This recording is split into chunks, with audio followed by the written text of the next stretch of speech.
Bismillahirrahmanirrahim. Assalamualaikum warahmatullahi wabarakatuh. Alhamdulillahilladzi nawwara qulubal mu'minina bitauhidi wat tuqwa. Asyhadu an la ilaha illallah wa asyhadu anna Muhammadar Rasulullah.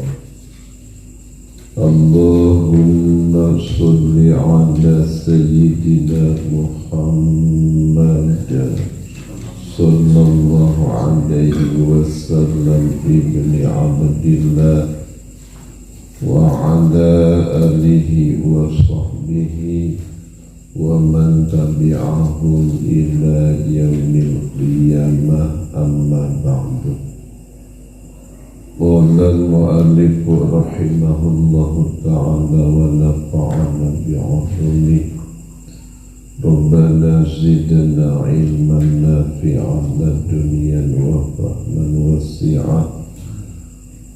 Khususan mu'alif kitab Aqidah Islam Nasahihul Tafsir. Qaddasallahu sirahum wa nurahum. Al-Fatihah. A'udhu billahi minasy syaithanir rajim. Bismillahirrahmanirrahim. Alhamdulillahi rabbil alamin. Ar-Rahmanir Rahim. Maliki yawmiddin. Iyyaka na'budu wa iyyaka nasta'in. Ihdinas siratal mustaqim. Siratal ladzina an'amta 'alaihim ghairil maghdubi 'alaihim waladdallin. Bismillahirrahmanirrahim. La ilaha illallah, la mawjuda illallah, la ilaha illallah, la ma'buda illallah, la ilaha illallah, la maqluba illallah, la ilaha illallah, la maqsuda illallah. Bismillahi tawakkalna 'ala Allah, la hawla wa la quwwata illa billah. Astaghfirullahal azim, astaghfirullahal azim, astaghfirullahal azim wa atubu ilaih. Allahumma sholli ala sayyidina Muhammadin tibbil qulubi wa dawaiha wa afiyatil abdani wa shifaiha wa nuril absari wa diyaiha wa ala alihi wa sahbihi wa sallim.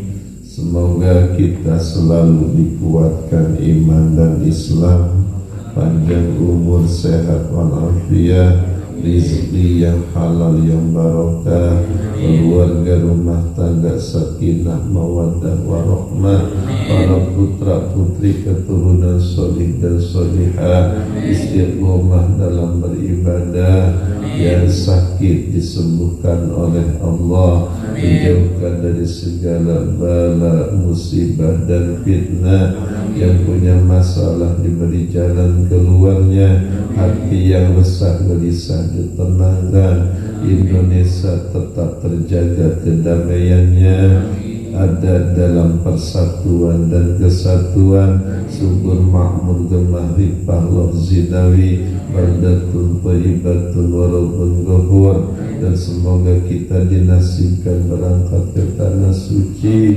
ibadah haji, ibadah umrah, ziarah ke makam Rasulullah sallallahu alaihi wasallam, dengan wasilah thalabul ilmi malam ini, wasilah silaturahmi, wasilah syiar agama Islam, wasilah idkhalus surur bi barakati ummil Qur'an. Al-Fatihah. A'udzu billahi minasy syaithanir rajim. Bismillahirrahmanirrahim. Alhamdulillahi rabbil alamin. Ar-Rahmanir Rahim. Maliki yaumiddin. Iyyaka na'budu wa iyyaka nasta'in. Ihdinas siratal mustaqim. Siratal ladzina an'amta 'alaihim ghairil maghdubi 'alaihim waladdallin. Rabbi ighfir lana wa liwalidayna. Amin. Halaman berapa ya? 18.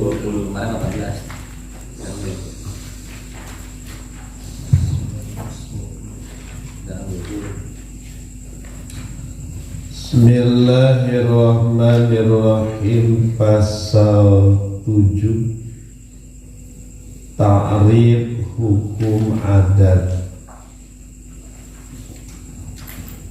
Isbatu amrin li amrin aw nafyuhu anhu biwasitatit takarruri bainahuma 'alal hissi ma'a sihhati takhalluqihi wa adami ta'thiri. Kharidatul Bahiyah sumbernya halaman 31. Artinya, menetapkan suatu perkara atau sebab kepada suatu perkara yang lain atau musabab, atau mentiadakan suatu perkara dari perkara yang lain dengan melalui suatu analisa dari sering terjadi, diketemukan oleh panca indera. Positif ada kaitan, dapat gagal dan tidak hasil dari sebab dan musabab. Contoh, menetapkan hangus karena terbakar api, menetapkan segar karena ada yang diminum. Materi kata isbatu amrin li amrin aw nafyuhu anhu ini merupakan pokok ta'rif hukum, dari mulai hukum adat, hukum syara sampai hukum akal. Materi kata biwasitati takarruri bainahuma, materi ini menunjukkan perbedaan antara hukum adat dengan hukum syara dan hukum akal. Materi kata alal hissi, materi ini menunjukkan bahwa antara sebab dan musabab harus ada keterkaitan dan penetapan harus melalui hisi, baik hisi zahir maupun hisi batin. Yang dimaksud dengan hisi zahir adalah yang disebut dengan panca indera. Satu, penglihatan mata, seperti terlihatnya luka karena teriris pisau, luka bakar karena api. Antara sebab dengan musabab, kedua-duanya dapat tersaksi oleh mata, dalam arti saling berhubungan dan berkaitan secara positif. Dua, lidah, seperti menetapkan rasa manis kepada gula, menetapkan rasa asin kepada garam. Antara sebab dan musabab ditemukan dengan lidah. Tiga, telinga, seperti menetapkan adanya suara karena ada yang berbicara. Hubungan keduanya ditemukan oleh telinga. Empat, hidung, seperti menetapkan adanya harum pada parfum. Penetapan ini berdasarkan penemuan hidung. Lima, sentuhan kulit atau peraba, seperti adanya bintik-bintik di punggung, itu ditetapkan oleh rabaan atau sentuhan tangan.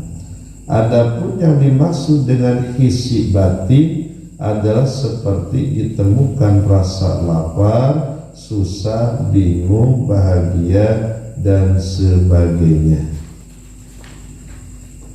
Dan dulu, hadirin yang saya hormati, yang sudah disampaikan adalah definisi tentang adat, ya. Hukum adat halaman 17.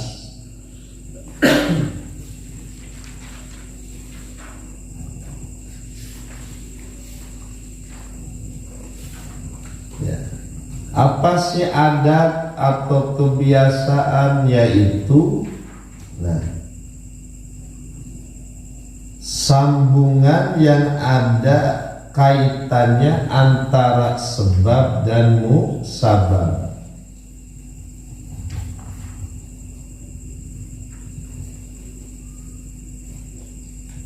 Ada?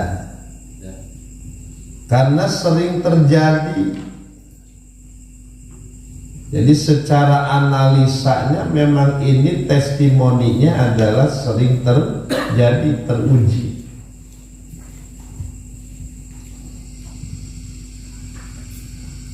Tapi ingat, ma'asihati takhalupihi, serta sah gagalnya. Dan ingat, inti dari tauhid wa adami ta'thiri,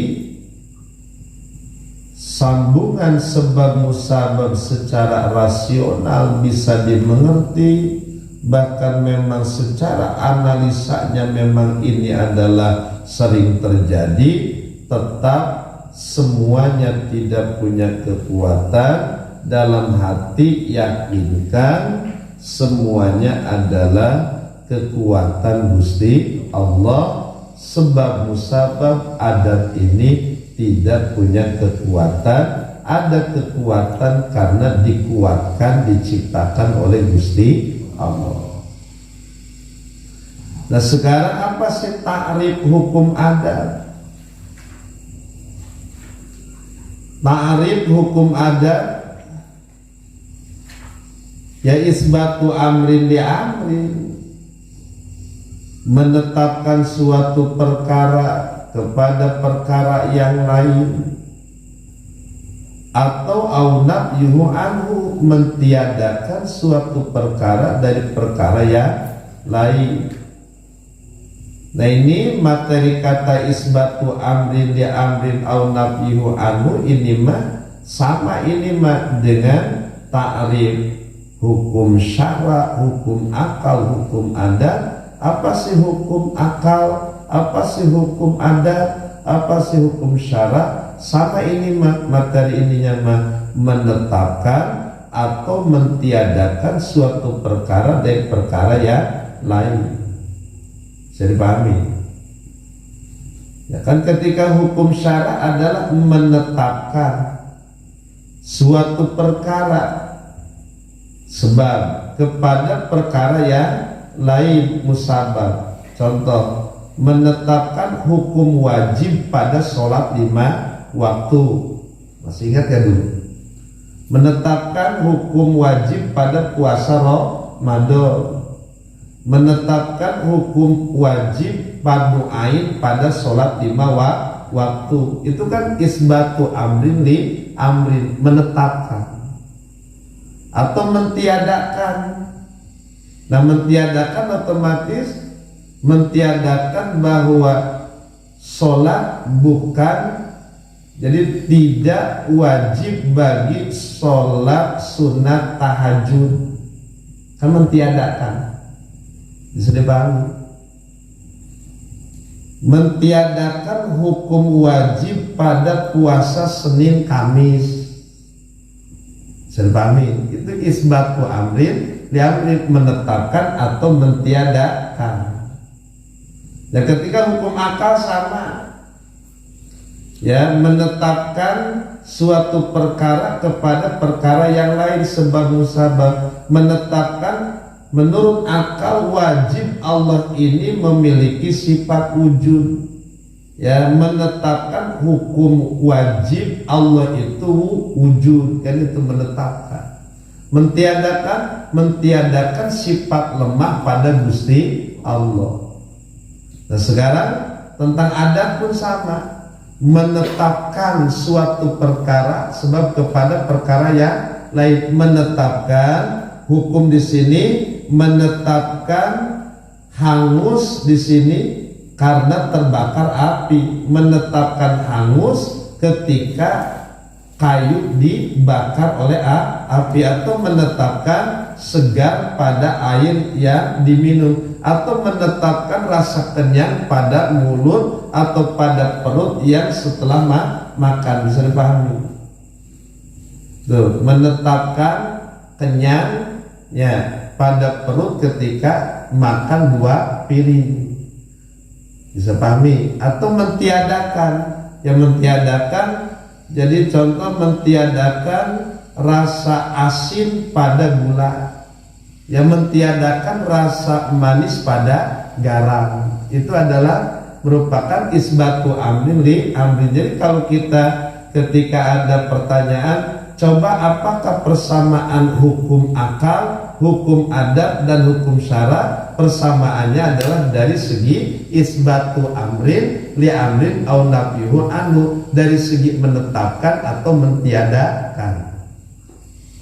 Perbedaannya, kalau perbedaan kan, kalau hukum syara itu yang menetapkan, yang mentiadakannya adalah firman Allah kan itu, dan hadis Rasulullah. Yang menetapkannya Al-Quran dan Al-Hadis kan itu.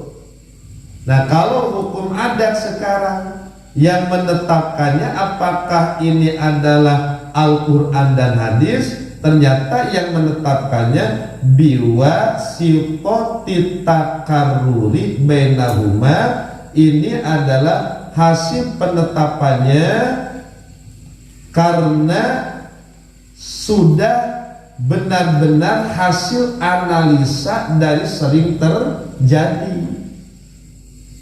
Kalau disimpulkan, kalau hukum adat ini hukum yang ditetapkan oleh kebiasaan, yang ditetapkan oleh adat. Nah, adat ini bagaimana sih? Yaitu memang di sini adalah biwasitati takarruri, karena ini sudah teranalisa secara testimoninya. Ketika orang makan 2 piring pokoknya kenyang begitu. Kalau umpamanya pisau yang tajam kena kulit itu pokoknya luka di mana-mana sama. Nah, itu adalah penetapannya bukan menurut firman Allah, bukan menurut hadis Nabi, tapi ini mah karena analisa dari adat kebiasaan. Bisa dipahami. Tapi tetap di sini alal hissi.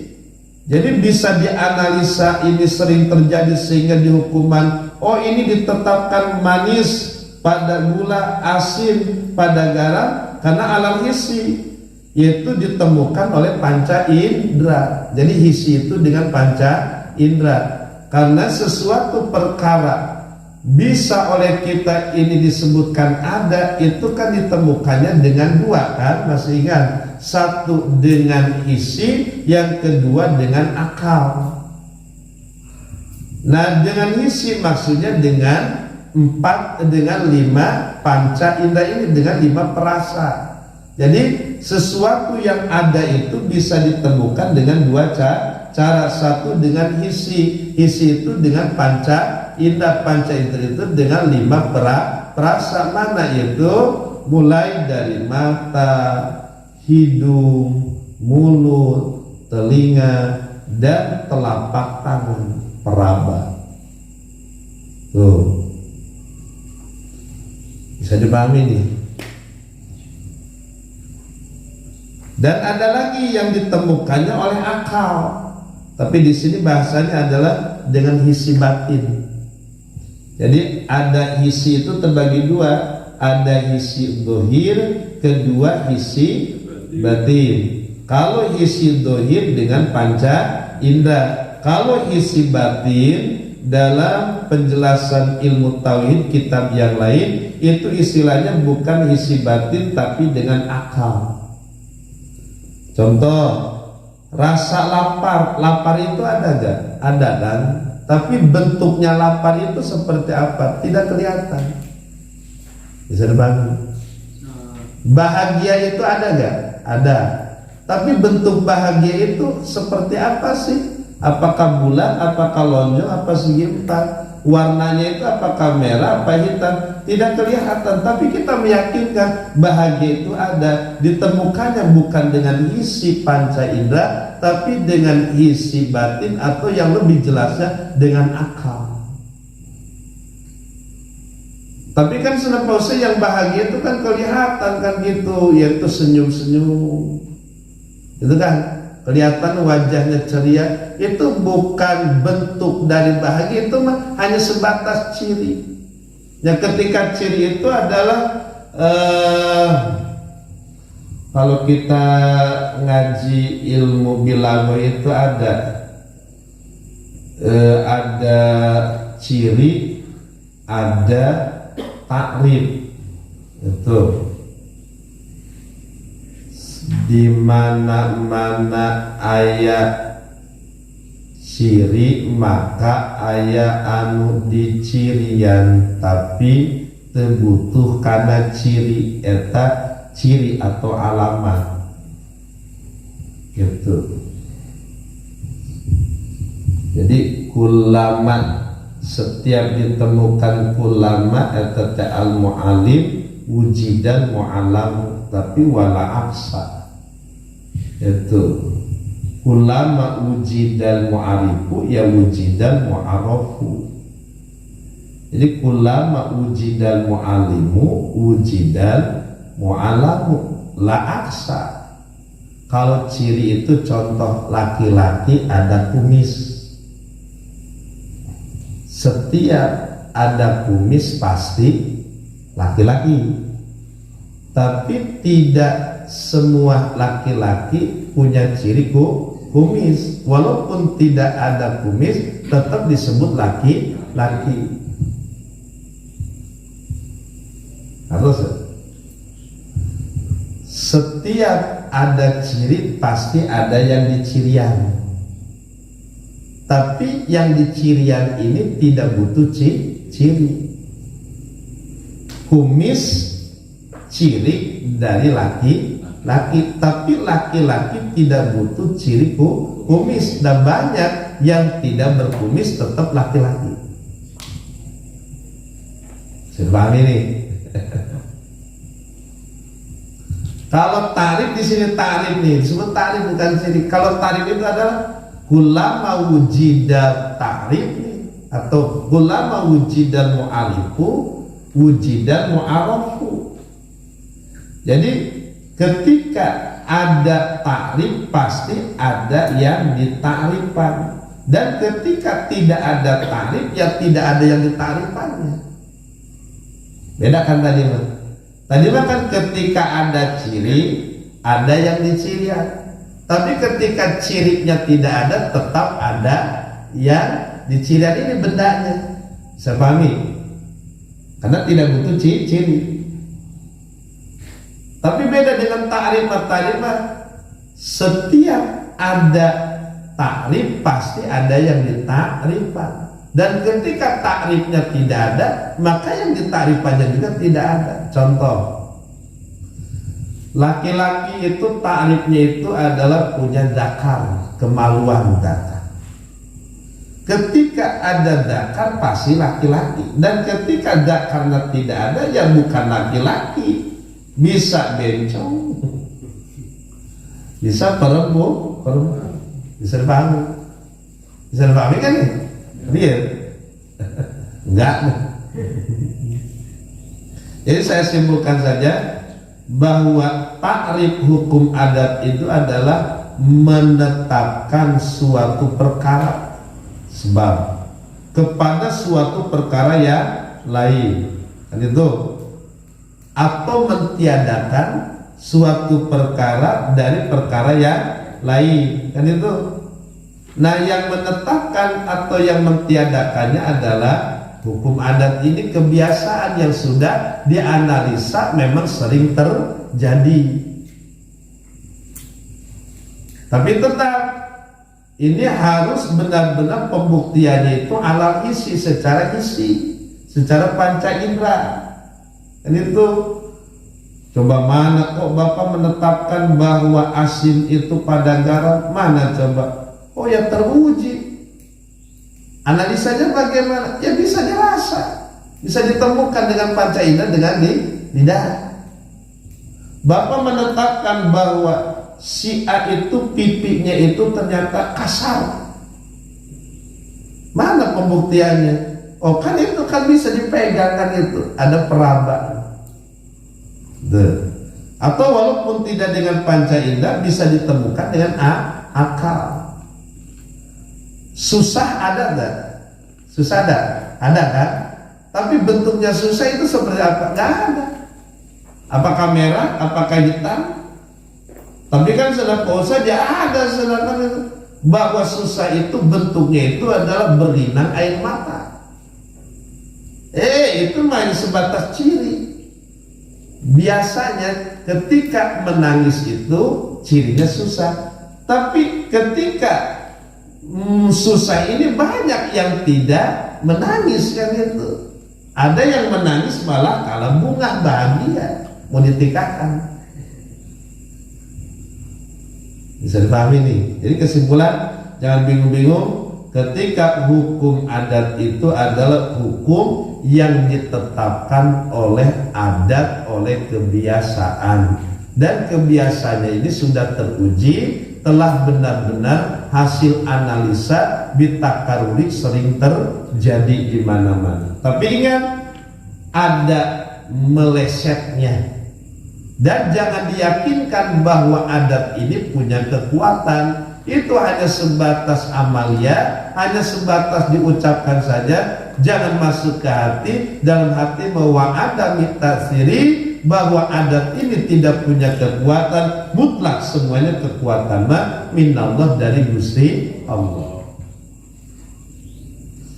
Jadi ketika seseorang ini kulitnya luka, Allah mentakdirkan si A ini tangannya luka dengan sababia pisau yang tajam kena kulit si orang tersebut. Tapi ingat, ini masih hati takhalufi, ada gagalnya.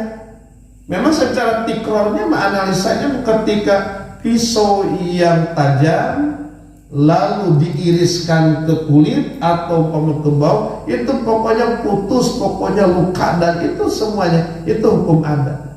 Tapi gagalnya ada juga. karena ada yang sampai pisaunya yang tajam, bahkan goloknya yang tajam, ternyata kebal, ternyata tidak luka. Betul tidak? Setiap api yang menyala lalu nyambung kepada kayu yang kering, itu pokoknya kayu itu pokoknya hangus menjadi debu. Gitu kan? Apalagi kepada manusia, kepada kita dibakar benar-benar, ini semuanya hangus kan itu. Tapi wa'adami tasiri ini tidak punya kekuatan api ini, dan ma'asihati takhluqi, dan ada gagalnya. Buktinya yaitu qulna ya narukuni bardaw wa salama ala Ibrahim. Ketika Nabi Ibrahim dibakar oleh Raja Namrud, yang harusnya secara hukum adat ini adalah sampai hangusnya jadi debunya, ternyata malah dingin gitu. Bardaw wa salama, dinginlah wahai api dan selamatlah ala Ibrahim, Nabi Ibrahim alaihi salam. Cukup dulu. Ada pertanyaan? Masih pusing? Enggak. Wajahnya wajah yang ngerti. Nah, kita kalau belajar tauhid para bapak, makanya Imam Syafi'i itu menyampaikan semakin banyak belajar mutola'ah itu makin terasa ilmu tidak ada pada diri, makin terasa diri ini tidak punya ilmu. Jadi makin digali itu bukan kita makin istilahnya makin puas, tapi makin haus kalau minum. Makin penasaran, makin merasa diri ini tidak punya apa-apa, yang dirasakan Allah yang maha berilmu dan lain-lainnya. Kalau diumpamakannya lautan yang airnya tidak bisa dihitung, lalu kita ngaji, ya paling dia hanya setetes. Tapi kalau kita tidak ngaji mah perasaannya sudah pinter weh. Ternyata ketika kita tanya apa sih hukum adat? Hukum adat. Kita juga ada adat kan, ada kelakuan kan ya. Jadi ketika adat yang dimaksud dalam hukum di sini adat yang memang ada persambungan sebab musabab ya. Lalu memang secara analisanya sering terjadinya begitu, tapi tetap ada menyalahinya atau ada melesetnya. Tapi ada lagi sebutan, oh ini adat, tapi adat yang berarti akhlak budi pekerti. Anak saya ini adatnya mendigoreng pisang gitu kan. Nah, ini bukan dimaksud dengan hukum ini mah, tapi itu dikaitkan dengan akhlak. Adatnya menhalus, ya gitu. Ada lagi adat yang kaitan dengan sya'nul qaum, kelakuan suatu bangsa. Ya. Umpamanya adat orang Bali apabila membawa botol itu di atas kepala, itu bukan yang dimaksud adat secara hukum, itu mah adalah bentuk yaitu sya'nu kebiasaan suatu kelompok atau golongan atau bangsa. Contoh kita ini adat kita ini ketika kemana-mana itu Indonesia terkenalnya adat pakai batik, betul tidak? Jadi batik ini merupakan sya'nul qaum, kebiasaan suatu kaum, suatu bangsa. Bahkan menjadi ciri khas Indonesia itu adalah pakai batik. Nah ini batik ini adatnya adat, tapi adatnya bukan menurut hukum yang tadi. Ini mah adat secara kebiasaan tingkah laku suatu daerah atau kaum. Bisa dipahami. Bahkan kita mengenal dengan Bung Karno. Kemana-mana itu yang menyebarkan ini pakai kopiah hitamnya adalah Bung Karno. Jadi Indonesia ketika mau merdeka, diplomanya kemana-mana kan gitu, ke PBB dan lain-lain, ada perjanjian meja bundar dan lain-lain kan ya, konferensi dan lain-lain. Itu sulit kan, walaupun Indonesia 17 Agustus 45 sudah memproklamirkan, tapi itu belum diakui, 1 tahun 2 tahun belum diakui. Contoh seperti Palestina sampai sekarang Ya mungkin memerdekakannya mah dari dulu dari Israel, tetapi belum ada pengakuan. Mungkin ini belum piawai atau sampai sekarang ada dari tokoh-tokohnya ini memang dari segi diplomanya ternyata pada mentok terus. Tapi hebatnya Bung Karno, Bung Hatta itu bisa diplomanya sampai diakui, diterima oleh PBB. Nah, di antara ciri adat kebiasaan, nah, bagaimana supaya Indonesia punya ciri? Maka pakai kopiah hitam gitu. Itu menggagah orang yang termuka nomor tinggi, ganteng dan tampan. Pakai kopiahnya makin matching gitu. Tapi kalau kopiahnya kan bagus deh ya. Maka ketika kita kemana-mana, ke Yaman, apalagi kita umrohan, hajian, ke Mesir, apapun, ketika pakai kopiahnya Indonesia. Mengapa ini? Adat ini maksudnya bukan adat secara hukum tadi, ini mah tentang yaitu kelakuan pembiasaan suatu kaum.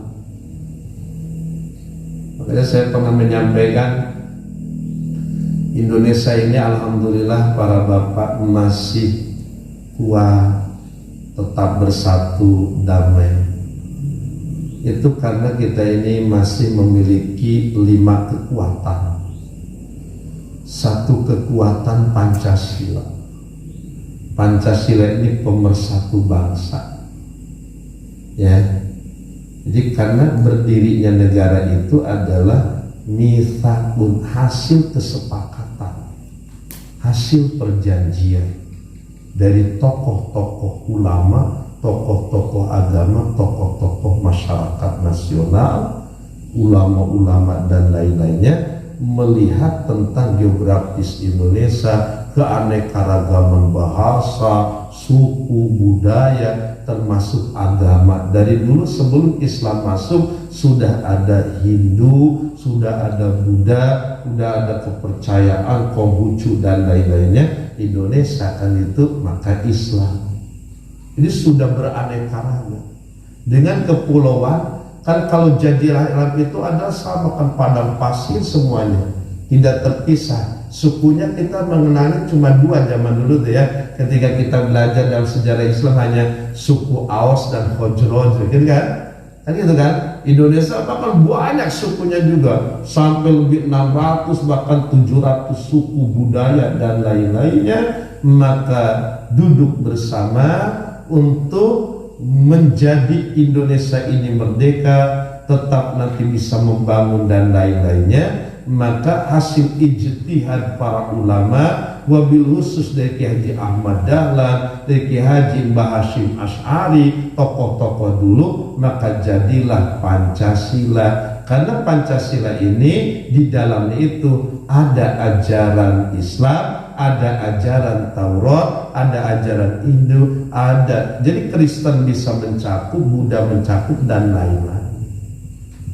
Bisa dipahami. Apakah ini dengan Islam 100% lalu memakai syariat Islam, apakah menjamin bahwa negara itu damai, aman? Tidak. Afghanistan itu adalah negara yang 100% penduduknya muslim dan memakai hukum Islam, tapi itu saling bunuh, benar-benar adalah muslim dengan muslim. Pemerintahnya muslim, Taliban ini muslim, tapi halal eta saling bunuh. Mengapa? Karena yang ditonjolkan kepentingan pribadi atau kepentingan golongan, kepentingan suku, tidak ada ingin bersatu menjadi negara kesatuan yang utuh. Bisa dipahami. Maka kekuatan Pancasila sampai detik ini menyatukan. Kalau ingin bahwa Pancasila di dalamnya ini masih benar-benar terasa nuansa Islam, ya otomatis di atasnya harus banyak muslim. MPR-nya, DPR-nya, presidennya, wakil presidennya. Insya Allah pasti di dalamnya banyak muatan Islam. Tapi kalau sekarang Islamnya di Indonesia ini walaupun mayoritas di atas saja DPR, MPR, apalagi sudah presidennya, menterinya, umpamanya sudah 70% non muslim. Nah, muslimnya cuma 30, ya mungkin nanti makin terasa bahwa Pancasila di dalamnya itu bukan kandungan Islam. Bisa dipahami. Semoga kita ini bisa mempertahankan Pancasila ini, karena ini merupakan hasil ijtihad, kesepakatan, perjanjian untuk menegakkan, mendirikan negara. Teruji 76 tahun. Bisa dipahami nih. Yang kedua, kekuatan kearifan lokal. Nah, ini kaitan dengan adat. Ya. Jadi kearifan lokal ini adat seperti tadi, budi pekertinya, sopan santunnya. Kan Indonesia terkenal sopan santunnya ketika memohon maaf kepada orang tua itu sampai sungkeman, cium tangan. Kan itu kan bisa dipahami nih. Itu. Nah, termasuk di sini yaitu kearifan lokal tentang kelakuan suatu kaum, yaitu contoh tadi pakai batik, pakai kopea umpamanya. Itu pokoknya ciri-ciri Indonesia. Makanya mau belajar di Mesir, di Yaman, di Saudi Arabia dan lain-lainnya, kita menimba ilmu, tapi harus benar-benar cinta kepada negara kita. Indonesia apa sih cirinya? Budayanya, bahasanya, kearifan lokalnya. Ini pertahankan, termasuk pembiasaan muludan rajaban. Kan di Saudi Arabia di mana-mana nggak ada muludan rajaban, ya apalagi tahlilan nggak ada. Di Indonesia ada tahlilan, tapi ini bisa mempersatu bangsa, mempersatu umat ini, alhamdulillah. Nah, itu pertahankan kearifan lokal. Insya Allah Indonesia ini akan tetap jaya seperti ini, amin. Tidak akan pecah insya Allah. Muhadiran seperti ini, ya kearifan lokal.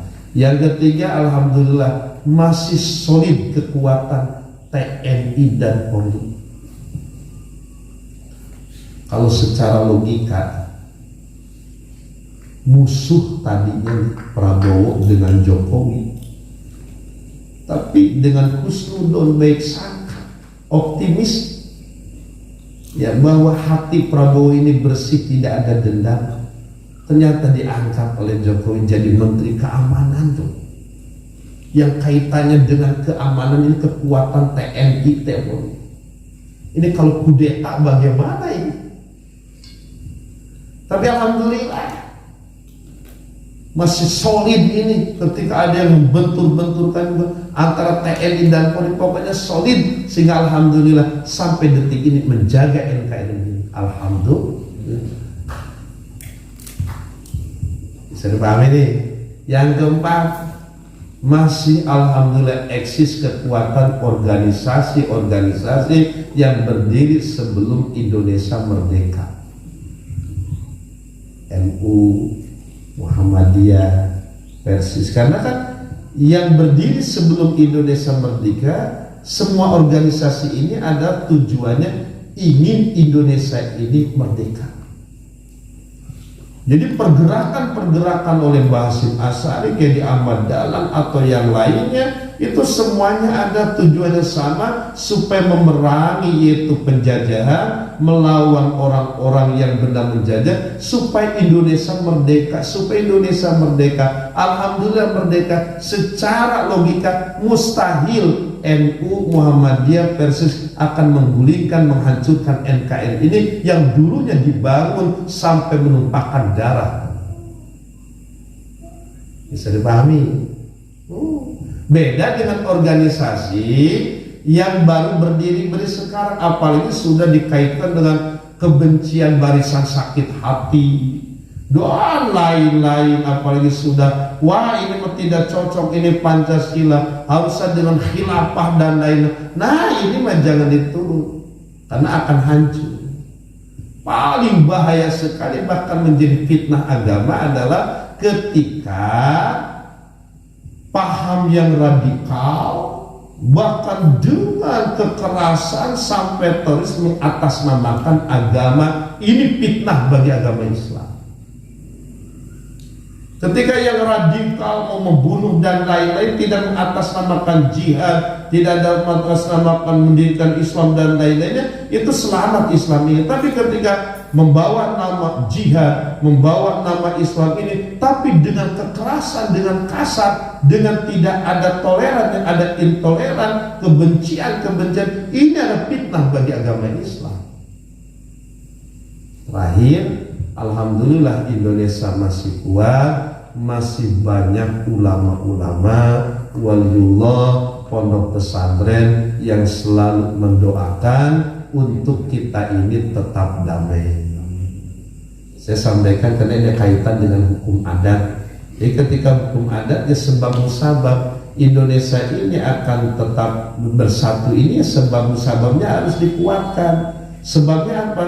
Karena masih tadi sebabnya Pancasila masih dipertahankan, kearifan lokal masih dipertahankan, kan itu TNI Polri alhamdulillah masih solid, lalu organisasi NU Muhammadiyah Persis dan lainnya yang dulu itu masih tetap. Ini kan sebab musababnya sehingga Indonesia tetap damai.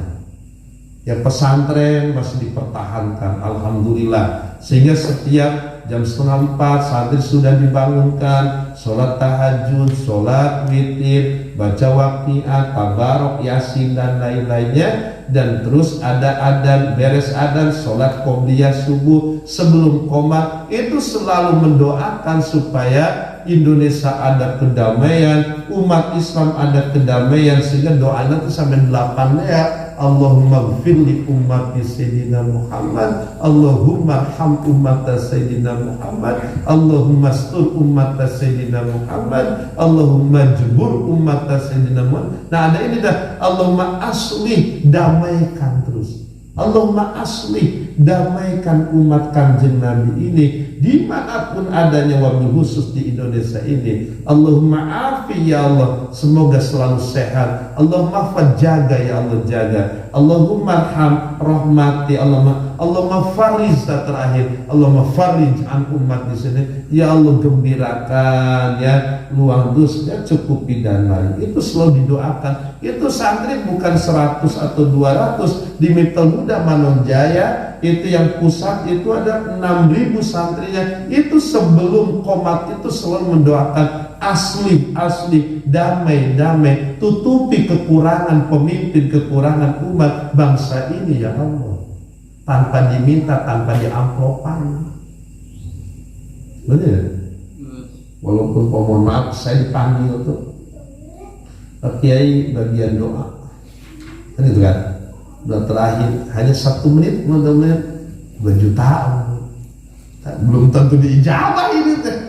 Apalagi Ustaz udah di rumahnya, waduh amplopnya besar nih, dipanggil oleh PT mana, belum tentu ijabah. Yang diijabahnya kemungkinan tadi ya, oh ya Allah, yang dari 4 udah dimulai dengan tahajud dulu, hajat dulu, dengan istighfar dulu kan. Maka pernah disampaikan, kalau kita ini ingin berkah rizki, pembuka rizki adalah banyaklah beristighfar bil ashar, di waktu sahur. Ya gitu kan, aksiru, perbanyaklah oleh kalian yaitu membaca istighfar yaitu di waktu sahur. Nah itu astagfirullah baroya, astagfirullah minal khotoya. Atau dengan santri ya tuh teh, jam 4 teh menunggu mau sholat witir teh, seperti itu tanpa pamrih. Itu makanya masih kuat alhamdulillah, masih banyak yang ikhlasnya dah, banyak waliullah, ulama-ulamanya alhamdulillah. Belum tentu yang kiai-kiai mubalik yang tenar itu doa-doanya diijabah, belum tentu. Apalagi sudah terkontaminasi urusan dunia wae, apalagi ingin tenar dan lainnya, wallahualam. Cuma itu hitungan manusia sudah, wah ini ada ulama besar, oh ini adalah penceramah besar, wah ini adalah ustadz yang kondang dan lain. Belum tentu dari segi ijabah doanya, belum tentu. Kembali lagi, jadi yuk kita ini rawat sebab-sebab ini nih, kan musababnya ini ya, akibat. Jadi sebab akibatnya Indonesia 76 tahun ini masih damai. Sebabnya masih dirawat oleh kita ini. Alhamdulillah. Cukup dulu ya. Mudah-mudahan kita ini panjang umur, sehat walafiat, tarsyiduna minal ibadatik, semangat ibadah. Ini kita tamatkan dulu ya, halaman 21 sebelum hukum akal. Pembagian hukum adat. Penetapan hukum adat terbagi kepada dua macam. Satu, wajib adi, artinya suatu ketetapan yang harus terjadi menurut adat berdasarkan persambungan seperti dalam takrif di atas. Jadi ketika makan 2 piring kenyang itu menurut adat wajib menurut adat, karena memang sudah analisanya, testimoninya seperti itu. Saya pahami. Pokoknya gula itu pokoknya manis, nah, gitu. Nah, menurut adat lah gula itu wajib manis nanti. Karena ketika di mana-mana, di Karawang, di Jakarta, di Jawa Tengah, Jawa Timur, bahkan kita ke luar negeri kan gula itu manis ya gitu dah. Sehingga menurut adat wajib. Yang kedua pembagiannya adalah muhal itu mustahil, muhal adi, yaitu suatu ketetapan yang tidak akan terjadi menurut adat, disebut khawariqul adat. Seperti mustahil ada yang dibakar tidak hangus, mustahil ada yang dibacok tidak luka. Jadi menurut adat mustahil ketika orang dibakar itu tidak hangus, itu mustahil, pasti hangus. Ketika orang itu dibacok dengan golok, ini pasti luka. Kalau tidak luka nanti mustahil. Nah, tapi kan kejadian ada kan, itu namanya khawariqul ada kejadian di luar kebiasaan. Bisa mukjizat, bisa. Pertama kan irhas ya. Kejadian luar biasa itu calon nabi irhas. Ketika jadi nabi mukjizat. Dari para wali karomah, dari mukmin soleh maunah, dari orang-orang yang fasik tetapi punya kehebatan, itu disebutnya adalah ihanah. Orang kafir punya kehebatan, itu luar biasa, namanya istidraj kan gitu. Cukup, ada pertanyaan? Intinya Pak, kita ngaji ini dengan berangkatnya ke tempat pengajian itu pokoknya kita ghafurur rahimah, semoga mendapat ampunan dan rahmatnya Allah. Amin. Duh ya Allah, Pak, enak-enaknya tuh kita ketika pas datang malaikat Ijrail, kita dalam posisi mendapat ampunan dosa dari Allah. Kan dosa kita walaupun sampai sebesar gunung Uhud, tapi masih ghafurun, masih besar ampunan Allah. Janji Allah kan disampaikan, wa may yakhruj min baitihi muhajiran ilallahi wa rasulih. Barang siapa yang keluar dari rumahnya dengan niat menjalankan perintah Allah dan Rasulnya, buktinya malam ini kita niat ngaji, kita niat silaturahmi, kita niat syiar agama Islam, kita niat idkhulus surur, bahkan mungkin kita ada MLM juga, tapi bukan multi level marketing, tapi kita mah multi level manfaat. Amin. Ya, saya ini pengalaman jamaah, saya mendirikan MI, MTS, Aliyah, mobil jemputan yayasan pondok cuma 2, punya carry itu cuma 2, yang biru sama merah. Bukan tidak sanggup untuk jemputan sampai 16 mobil carry, itu bisa insya Allah beli karena nuntut ya, tapi kan tidak ada manfaat untuk orang lain. Alhamdulillah pengajian malam Sabtu dulu ya, ada yang di PHK dapat pesangon, saya membutuhkan 2 mobil untuk jemputan. Ustaz, saya ingin ikutan, itu punya mobil, beli 40 juta. Nah, langsung diinterview oleh saya, kalau memang mau ikut andil ya dari dunia pendidikan, niatnya bukan bisnis, tapi kita ikut andil melibatkan diri, wa nahnu abiduka wa khadimu dinika, yakinkan pesantren ini inna hadzal ma'had ma'haduka, pesantren milik Allah, bahwa lembaga ini milik Allah, maka kita sebagai hamba Allah dan kita siap mengabdi dan kita siap menjadi khadimul ma'had, menjadi pembantu pelayan untuk agama Allah. Dan ditanamkan seperti itu. Alhamdulillah, buat bensin 1 bulan umpamanya 1,5 juta, terus dapatnya umpamanya 4 juta dari 20 anak, ongkosnya umpamanya 200.000 jadi 4 juta lah bro.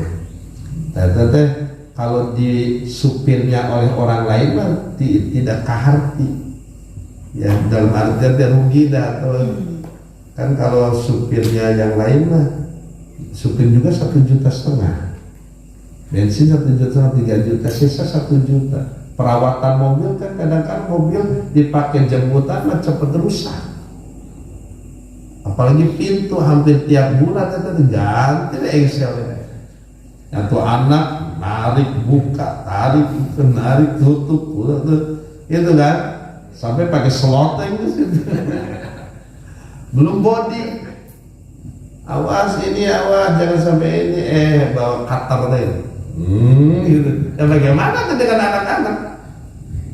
Itu, kalau spidol. Tapi ya, kalau niatnya untuk ikut andil menjadi abiduka, menjadi khodimu dinika mah enak tuh. Alhamdulillah kan, yang tadinya 2 dari jamaah 1, terus sekarang sampai punya 17. 2 adalah yang pesantrennya kami, yang 15-nya itu adalah multi level manfaat. Dari mana? Manfaat dari pengajian seperti ini. Itu dari pengajian malam 1 ada jamaah 3 orang, ada lagi dari Terangsari, Ustaz sudah ini segini, alhamdulillah. Termasuk sekarang mah yang mondok kan ada 250 anak nih. Kalau saya tidak ingin menjadi multi level manfaat, ingin kesenangan atau keuntungan pribadi, ya laundrynya itu tinggal kita beli mesin laundry ya dengan anak 250. Kalau 100.000 kan 25 juta per bulan. Ada pasti. Kalau ini memperkaya diri atau hanya tidak, ini supaya manfaat untuk warga terdekat di situ yang tidak punya gitu, orang suaminya nganggur. Ini bagaimana supaya ada manfaat, maka istrinya ini ya nyuci laundry ya. Silakan di rumahnya mah mau punya mesin cuci ke, mau pakai manual ke, yang penting anak mah itu ketika diantarkan sudah rapi wangi, itu 100.000. Nah setiap ibu-ibu yang nyuci ini 20 anak, ada 250 kan, jadi itu udah 12, yang 2 15 mau itu udah ada 13 yang nyuci total manfaat. Nah sebelum ke yang jauh itu otomatis kepada yang kenal dulu. Jadi ngaji ini kita bukan sebatas untuk ukhrawinya saja, kadang-kadang kaitan tentang dunianya pun kita pun ini bersama-sama kerjasama atau ada informasi ya kepada jamaah dulu yang terdekat ini, multi level manfaat. Ya, selain silaturahmi semua multi level manfaat bisa dipakai kepada orang yang terdekat dulu. Bisa dipahami nih ya, yuk kita manfaatkan ini ya, pertemuan kita ini apa yang memang harus kita saling tolong menolong, yang kita saling bantu membantu. Wa ta'awanu 'alal birri wat taqwa wa la ta'awanu 'alal ismi wal 'udwan. Kita kan doanya sudah jelas, doa sapu jagat ya, Rabbana atina fid dunya hasanah wa fil akhirati hasanah wa qina adzabannar. Ini mendandakan dunia jangan disepelekan. Kalau ingin bahagia dunia, optimalkan. Akhirat pun jangan disepelekan, optimalkan. Kan kita mintanya kan, Rabbana wahai Tuhan kami, berilah di dunia ini hasanah kebaikan, wa fil akhirati dan di akhirat pun hasanah kebaikan kan itu. Jadi akhirat hasanah, dunia pun hasanah. Ya untungnya kita isi cuma satu. Kalau isinya dua namanya hasanah dengan maimunah bingung. Kalau bah mendoa yang mengamini isi dua ada di belakang. Itu tuh Rabbana atina fid dunya hasanah wa fil akhirati maimunah. Nah, ini membuktikan dunia jangan disepelekan. Tapi ketika kita mengejar dunia, awas jangan lupa akhirat. Dan ketika kita sedang mengejar akhirat, jangan menyepelekan dunia, karena kita bisa beribadah untuk akhirat itu kita di dunianya ini dalam keadaan aman, nyaman, tanah air Indonesianya aman. Tadi tes sebab musababnya ini jangan disepelekan. Saya pokoknya itu mah masalah aman dan tidaknya Indonesia, pokoknya ini mah itu mah ada Allah aja, pokoknya saya mah ibadah dan jangan, sebab musababnya harus dipikirkan. Tadi itu pertahankan yang 5 ini, jangan terkena hoak itu ya. Silakan optimalkan wiridan, udah tahu mau shift 1 dari jam 1 udah bangun wiridan, tahajud, hajat dan lain-lain. Subuh ngantuk kan, tidur padahal masih 1. Akhirnya tidak kerja. Ini dosa. Karena kan jihad bahkan ada dosa, ada yang tidak bisa dihapus kecuali dihapus nanti karena kita kerja keras untuk menafkahi anak dan istri. Gitu. Dan ketika kita mengejar dunia pun tadi banting tulang, peras keringat kan gitunya. Awas jangan lupa nih untuk akhiratnya. Duhur sholat kade, asar sholat.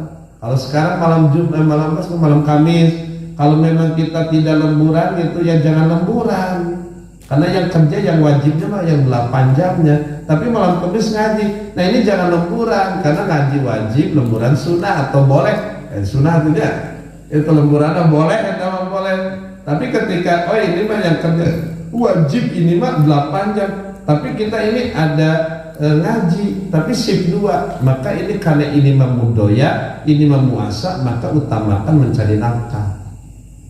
Tapi ketika berbenturan ini wajib, fardu ain ini mah adalah boleh, maka yang boleh ini harus ditinggalkan. Yakinkan dulu pernah disampaikan, orang yang tolabul ilmi rizkinya itu 2 jalan. Pertama rizki yang am, yang kedua rizki yang khas. Rizki yang am, rizki yang biasa kita cari, hasil dari PT, hasil kerja, hasil usaha apapun. Tapi ada lagi rizki yang khosmah, rizki yang tidak disangka-sangka. Ini tahu-tahu ada, alhamdulillah. Cukup ya. Allahumma salli ala sayyidina habibina syafi'ina lada Muhammad wa sallim radhiyallahu ta'ala wa sahabati rasulillahi ajma'in.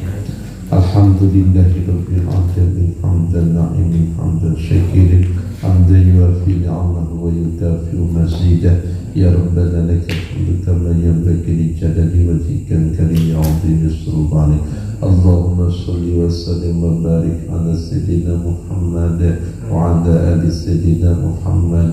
Allahumma ij'al jam'ana hadha jam'an marhuma wa tafarruqana min ba'dihi tafarruqan ma'suma. Allahumma inna nas'aluka imanan kamilan wa yaqinan sadiqan wa rizqan wasi'an wa qalban khashi'an wa lisanan dhakiran wa halalan thayyiban wa taubatan nasuha wa taubatan qabla al-maut wa rahatan 'inda al-maut wa maghfiratan wa rahmatan ba'da al-maut wal afwa indal hisab wal fawza bil jannah wal najata minan nar bi rahmatika ya aziz ya ghaffar. Rabbana zidna ilman wal hikmah bis salihin. Allahumma ighfir lana dhunubana ولوالدينا وارحمهما كما ربيانا صغارا ربنا هب لنا من أزواجنا وذرياتنا قرة أعين واجعلنا للمتقين إماما ربنا آتنا في الدنيا حسنة وفي الآخرة حسنة وقنا عذاب النار والحمد لله رب العالمين. الفاتحة. أعوذ بالله من الشيطان الرجيم بسم الله الرحمن الرحيم الحمد لله رب العالمين الرحمن الرحيم مالك يوم الدين إياك نعبد وإياك نستعين اهدنا الصراط المستقيم صراط الذين أنعمت عليهم غير المغضوب عليهم ولا الضالين رب اغفر لنا ولوالدينا آمين. Mohon maaf atas segala kekurangan dan kesalahan. Wallahumma fiq ila qawmit thariq. Wassalamualaikum warahmatullahi wabarakatuh.